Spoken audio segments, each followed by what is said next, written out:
want to comment? You want to comment? No, I did. I got You want to?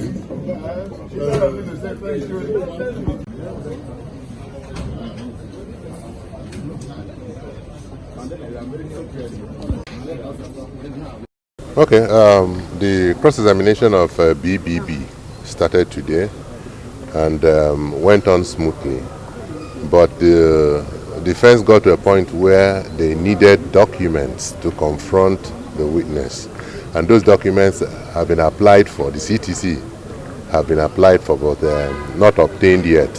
So based on that, an adjournment was granted to the 21st and 22nd of May, and we pray and hope that we'll get the documents so that we will continue with our cross-examination. So that's essentially what happened.